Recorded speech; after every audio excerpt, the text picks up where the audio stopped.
comes to the next part of this, that is the process. Process is what?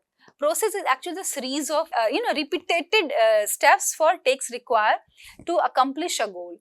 It focuses on how the task will be completed to meet the objectives that is necessary, okay, or to meet the objectives set out in the strategy. So this process, according to H.Y. Siddiqui, its very first step, actually in his he has written, is about the role of soul searching. So this is about actually the assessment of the community needs. So very first step in community work is what is the assessment of the community needs. How much, I mean, what are the needs of the community and what are the actual needs, if they're felt needs and met needs. So what kind of the needs is there and how you are going to address those needs is coming, I mean, later in the later steps. So very first thing is about the assessing the needs. So analysis the proposed goals the worker or agency wishes to pursue in the community. They are, and the community and the worker must be they actually wanted the kind of the needs which has been there with all length and breadth of having all the kind of the information along with.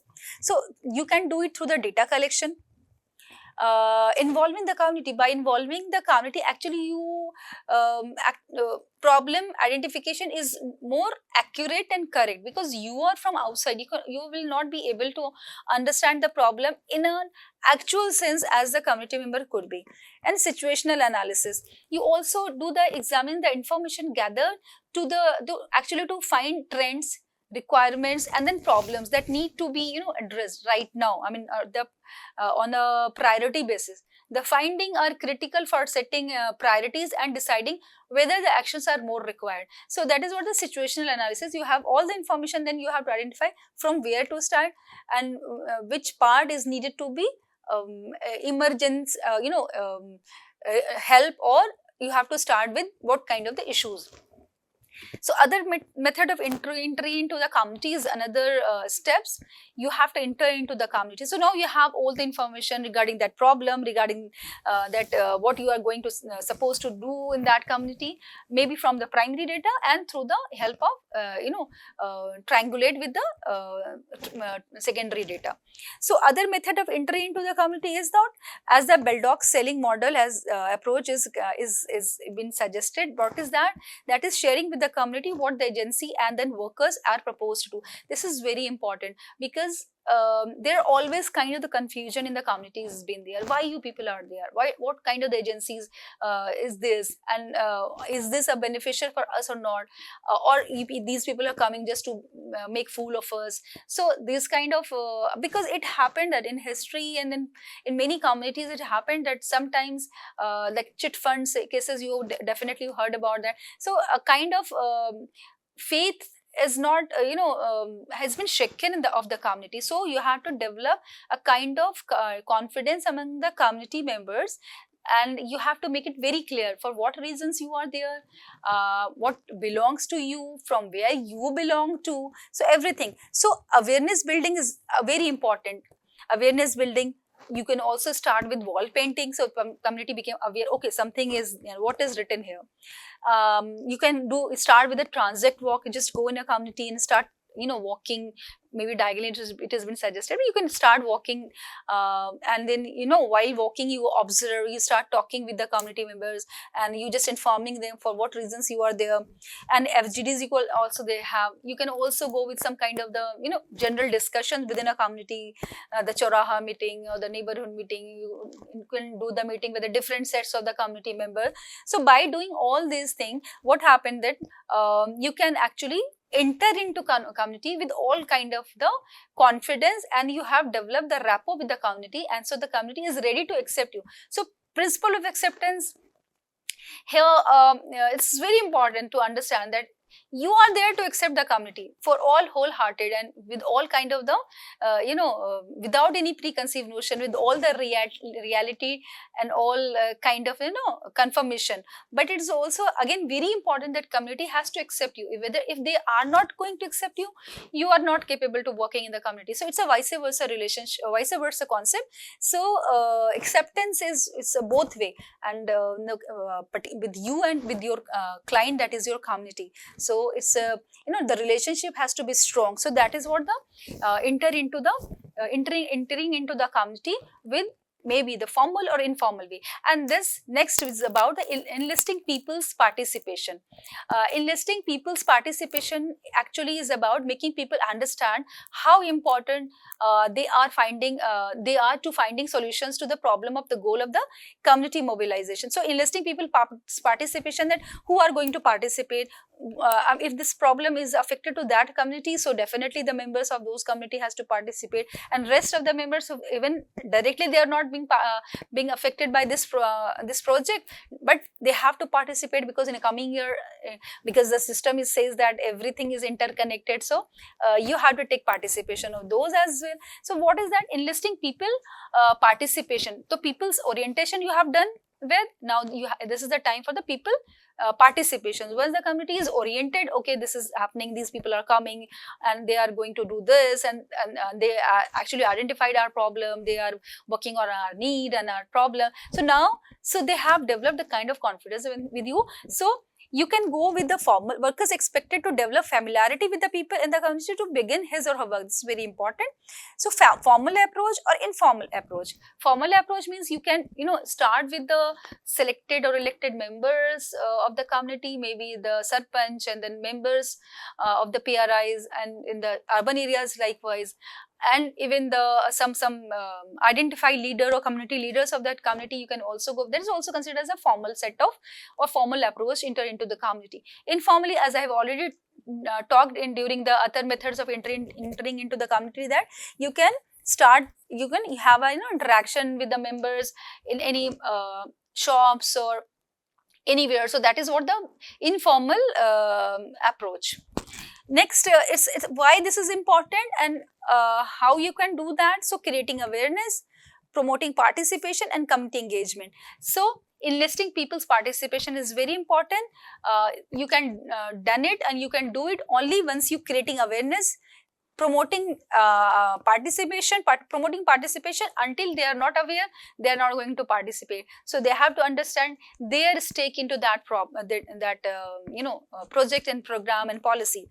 Community engagement. So if the community is participating, see, this is very important, community participation. When anything is been done by the community, they feel that okay, this is our baby, and if it is grows, they feel good, they feel happy. So even in your absentia, in your absence, that particular aspect of the development is being not controlled, but is being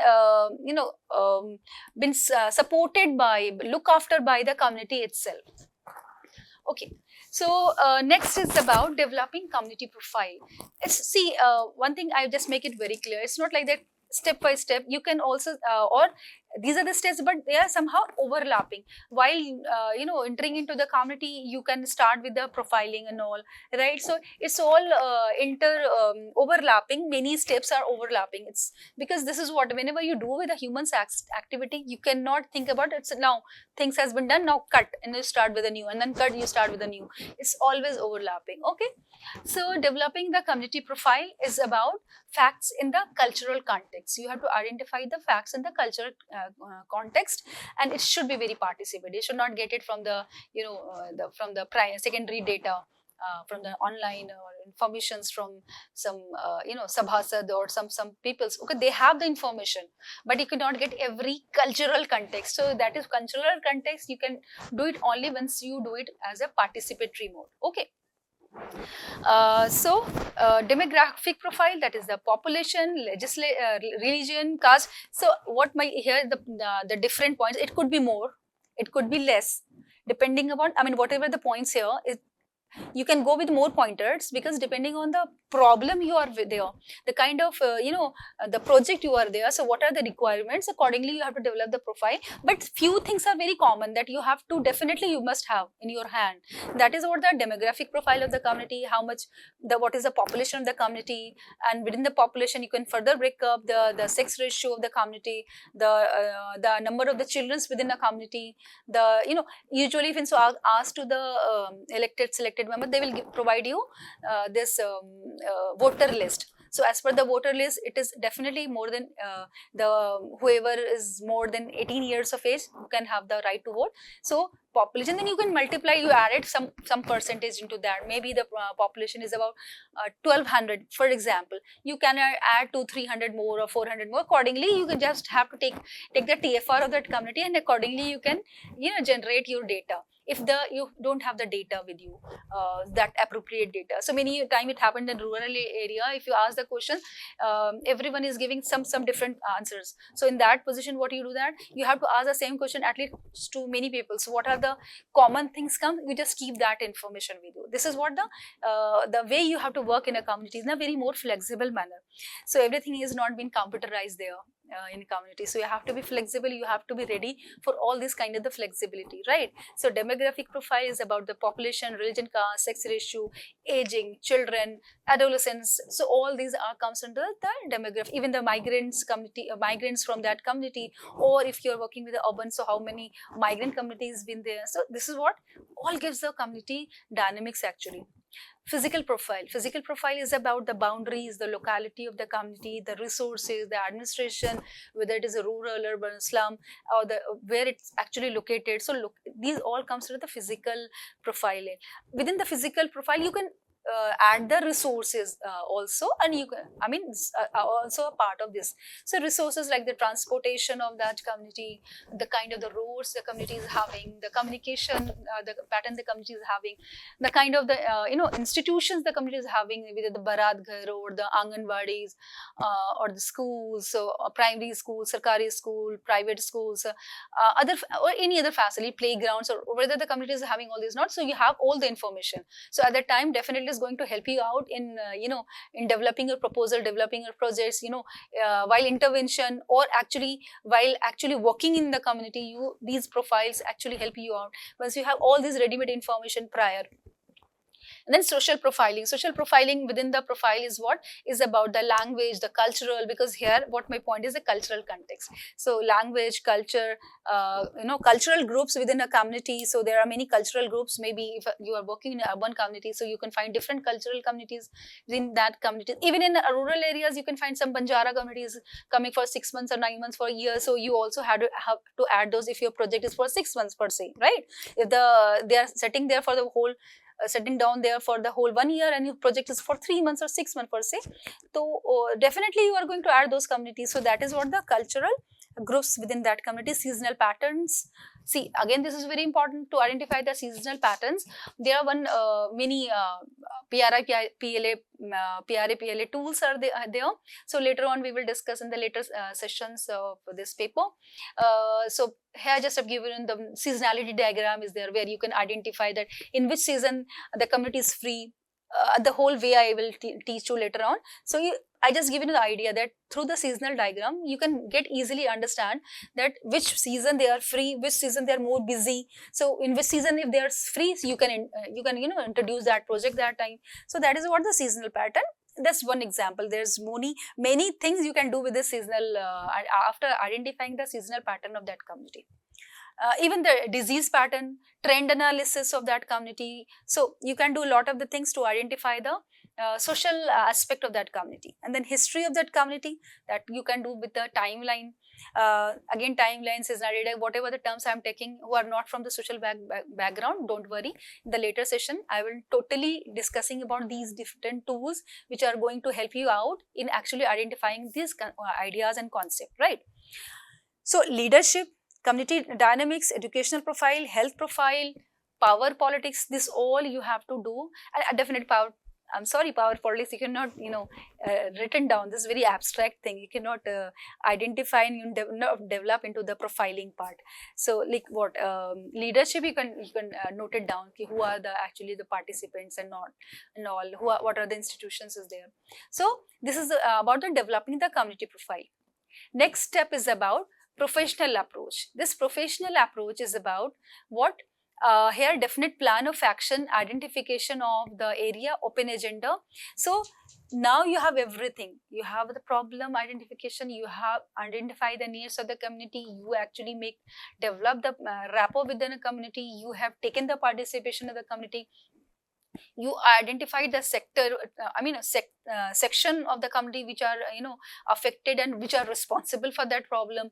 You have everything. Now you have the profile of the community, you identify the resources of the community. Now you have to actually go with the you whole kind of the professional approach. You have to develop the programs and all.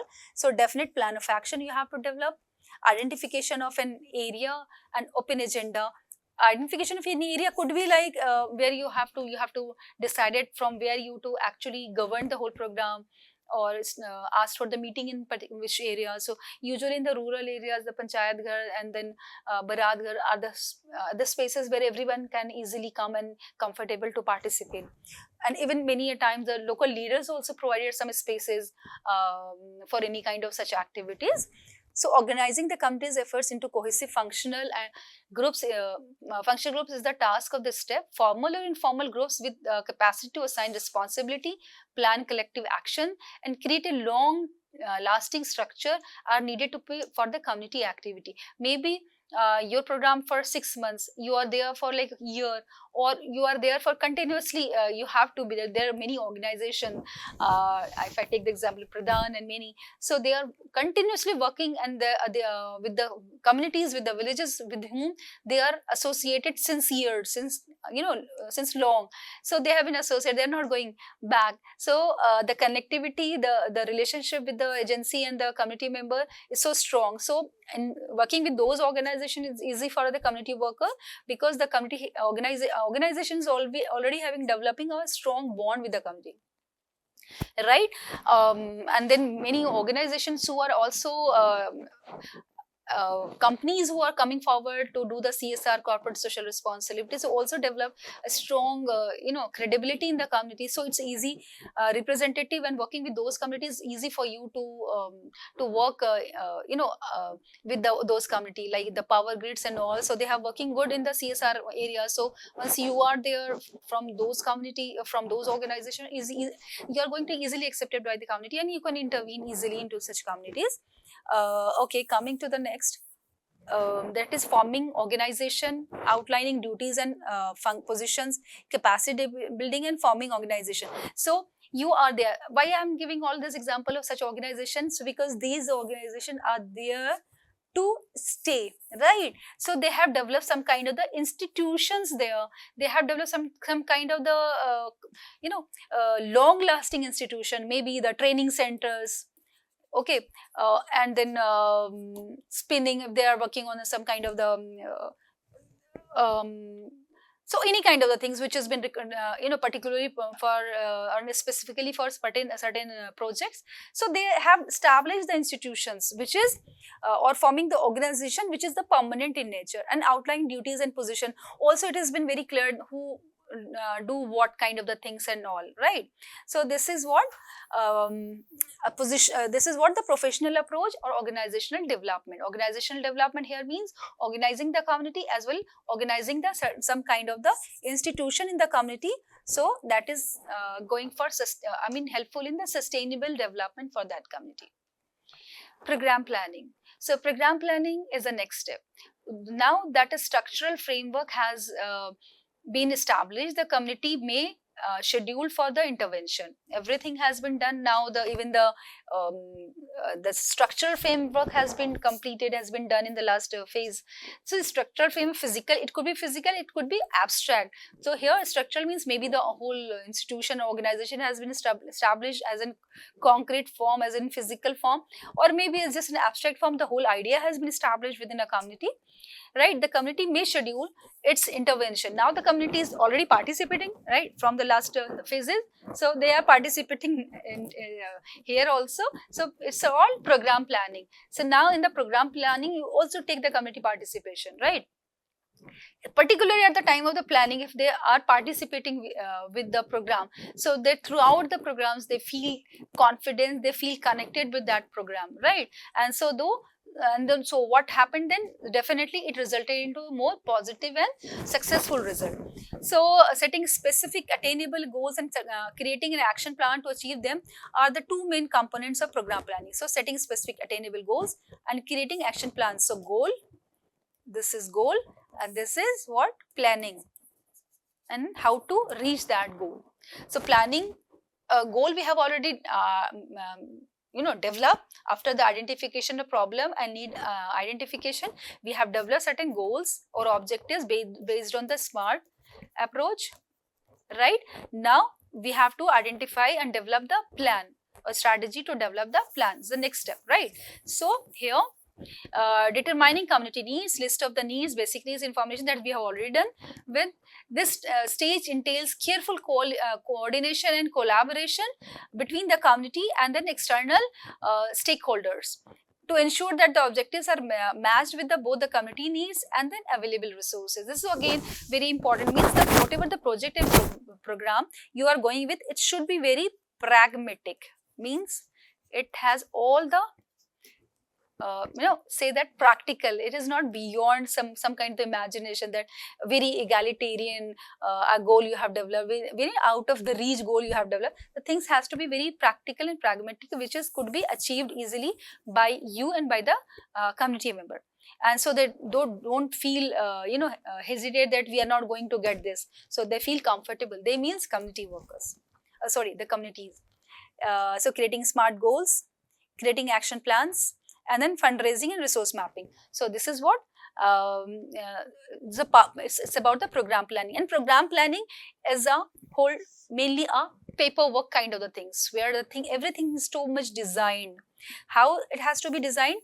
I just give one example. It could be done on many bases. Like, this is the goal, and this goal is having different objectives. See, this is the goal, okay, and this goal is having further many objectives, 1, 2, 3, and this objective 1A, objective B, and objective C could be done by strategies 1, 2, 3. So if 1 is okay, forget about 2 and 3. If it is 2 is not okay, then go with the 2. Same way B with the 1 or 2. C maybe 1, maybe 3, maybe 4. Strategies it can be achieved. So then expected outcome of goal, objective A first expected outcome, B's expected outcome, C's expected outcome. Same way objective B's first outcome, second outcome, third outcome, that you have to anticipate, you have to plan. If I'll go with this objective, with this way, this strategy is so I just should make it more clear. So goal, then objectives, and objectives could be many, and after the objectives you can have the different strategies to go with this different objective. After the strategies, you can talk about the tools. What are the tools you can go with this strategies? And then after tools, you can have the expected outcome, after applying these kind of the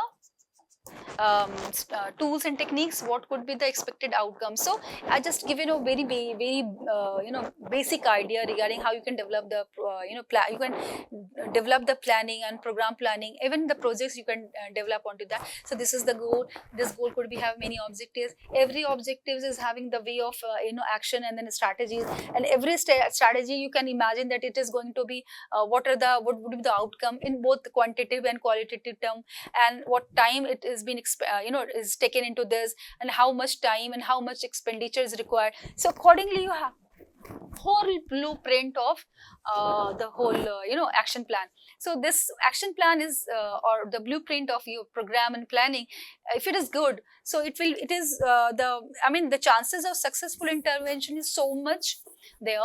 And then because this is what, like, you have to do this, you have to be an professional you have to do this all, right? And so I just give the very basic idea about how you can develop this whole strategy. I hope it is it is going to help you out actually developing any types of the program planning, or any types of the planning for anything, and then developing any kind of the projects. So moving ahead, this is about the different phases of the program development. That is about the initial stage, middle stage, sustaining participation, expansion stage, diversifying the program, institutionalizing the program. So this is what the different phases of the program development. So this is initial, different phases of the program development means now planning you have done. Now it's about the program development. So program development, what does this mean? Program development means you are more closer to your intervention. So planning, now development, what are the resources, what are the, who will be participated where. So this is what the whole program developmental aspect. So initial phase, encouraging participation. So now you have to assign the task to everyone. Middle stage is sustaining participation. Now you have to, at the end, middle of the program, you have to see that how the program is actually successful, what are the issues which is being arises in between. Expansion stage, diversifying the program. Now you are comfortable after the middle stage that everything is okay. Now you are comfortable that you can expand this program more confidently.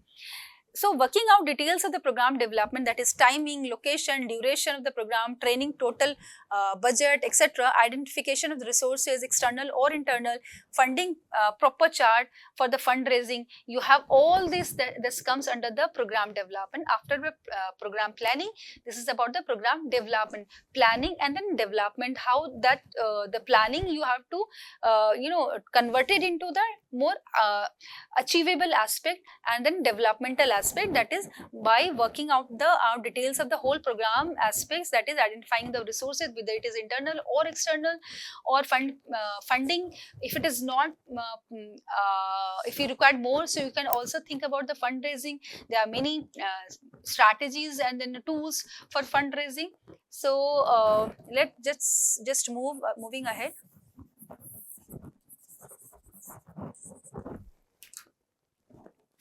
Working out details of the program development. So this is about the time schedule, location, sitting arrangement and lighting, expected number of participants, required volunteers, material and other requirements of miscellaneous expenses, duration of the program, total budget, if required fundraising could be this.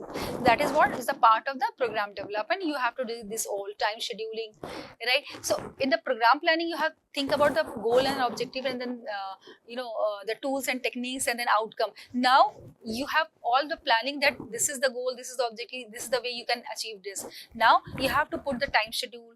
You have to identify the location. Okay, I have to this. Okay, I'm going with the objective 1. So objective 1 could be attained, could be done into that area. So that is what the location you have to identify. Sitting arrangement and lighting. This is all the kind of the program development. Now you are actually intervening. You are actually working with. Okay. Then implementation and program management. This is also again overlapping aspect. So organizational design, system of specialization, hierarchy, authority. So everything you have to look into consideration of the agency. Here is more about the agency, that in your agency where you are working. So I'm not talking, maybe you are maybe you would be sometime you will work as a volunteer. So this step you could skip with. You are not. So but for the community, you can also think about the human resource management, how many humans are there, ensuring accountability of everyone who's whoever been given certain kind of the task, or then creating system of monitoring and evaluation. So whole idea was monitoring and evaluation. Now you have to actually design the whole thing regarding the monitoring and evaluation. Maybe you have developed some kind of the feedback forms for everyday information, or everyday feedback, or weekly feedback. Maybe you have some kind of the develop certain kind of the indicators on which on those parameters you can identify, you can evaluate. So earlier you have decided that you are going to do the evaluation. This much budget you have for this evaluation. Now the time is here that how you are going to do this evaluation actually, right? So it's about the launching activities, continuous monitoring, and then consistent reporting. So that is what my point is, consistent reporting, that if it is for a year, for 2 years, reporting should be very very good enough, that it reflects the actually success and failure of the program. Because if you don't have anything in writing, you can recall everything. So everyday reporting is somehow is considered to be very good. If it has not been done, at least weekly reporting has to be there. So if you're going in a community for maybe for like as a voluntary purpose, purpose. Also, you have to pin down everything, what you have felt, what you have actually experienced, what are the difficulties you faced, how you find the different kind of the dynamics of the community, what new things you have learned in the community, what kind of the observation you have done. So if anything you find something interesting or something unusual, so what you just have to think on the what are the factors behind that thing, what are the consequences of that. So everything depending upon again the project and program, the kind of reporting could varies. Okay, so monitoring and evaluation of the community work. So this is what the objective must be: specific indicators record from the beginning. Okay, so in order to evaluate the project's effectiveness, monitoring and evaluation are essential. Monitoring checks that things are happening as planned, whereas wherever evaluation assess the results of these actions. This step assists in learning what works, what doesn't, and how future intervention might be improved. It's a monitoring and evaluation, it's a continuous monitoring, evaluation framework and feedback loop. I have already discussed while I discussed about the strategy regarding this all monitoring and evaluation, so need not to discuss it again. So this is the same idea, and here it's about the practically you have to put into action. Now there are few things, you cannot call it as a step, but few things that you have to keep in mind maybe as a step, like that is one thing is that ensuring accountability after all the intervention evaluation. You also have to meanwhile or after maybe after completion of the project, or meanwhile you can also think on ensuring accountability, formatting rules and procedures, regular audits, reporting to stakeholder.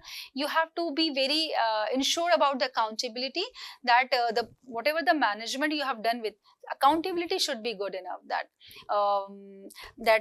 to whom you have to actually report it, and from whom you have to take the information, who are the stakeholders. Regular audits has to be done, and then formalizing rules and procedures. You have to develop certain kinds of the rules and regulation of timing of coming and going back, and then time of the workshops or anything, again depending upon the projects and then activities you are with. Building community structure. Constructing autonomous community institution is crucial for ensuring sustainability over the long run. These structures may include municipal council, cooperatives or other forms of community groups. The goals of this step are to decrease reliance on outside assistance, empower the community to handle its own affairs. So here building community structures, here it's also the very good example is the SHG, self-help groups, right? And even the cooperatives is the one more step ahead to the SHGs. You could say that is a larger thing. So SHGs, if you are actually capable enough to form the SHGs and you connected that SHGs to the agencies or to the governmental or to the banks, or you feel that they are capable enough to do their own, so this is a great success you can think on, right? And you can actually intervene into the community. So encouraging the formation of local organizations, building leadership and sustainability. Then it's about the community, building a community structure. These are the larger objective of the community work, right? Building community structure is a very big kind of community structure. As I've already given some organization, they are working very well in the community, developing the community structure, and I mean the community development through developing the community structure, and then through community organization and capacity building, training and all, linking to the market space, giving them the right space to flourish, to develop. No, so actually they develop the whole structure into that community, and so more and more organization would come forward to do this. More and more development would be there in our, and so we can think about the better nation, better nation building, because this is what apart from the corporate social responsibility, every one of us has some kind of the individual social responsibility to think on the some development for our community. So this is what again a very kind of thing that everyone has some dream about, that we have to do something for our community. But whoever they are very lucky who are working with some organization, who are having the chance to work for the community, so this profession actually is definitely giving you the livelihood, that gives you for your survival, for your sustenance. Along with that, it gives a lot of satisfaction when you see that whatever you have done, the result is there. So it gives a kind of satisfaction in you. So sustainability planning is again the next step, is very important, that is creating long-term plans, community ownership, financial sustainability, And then reflection and adaptation. This is another things which you have to keep in your mind while entering into the community. Reflection and adaptation, sustainable planning. So reflection and adaptation, at the end, very end, you can think on what you have done, where you were lacking, what you wanted to actually further, what kind of the further improvement you actually wanted for the community and for yourself only, and for your agency where you are working, adjusting the shift, or any kind of the shifts you have identified, so that how you have to adjust this. So this is what, because communities are ever changing, and then their requirements might too. So you have to think on that, whatever the shift or whatever the new demand has been there, whether it is going to be adjusted, it is going to be, solved or not. So learning from experiences is, through this all, you've been developed with time a more and more better social worker, and better community worker. This is all about my today's session. I'll take the skills of the community work in the next session. So thank you so much for today's for attending today's lecture.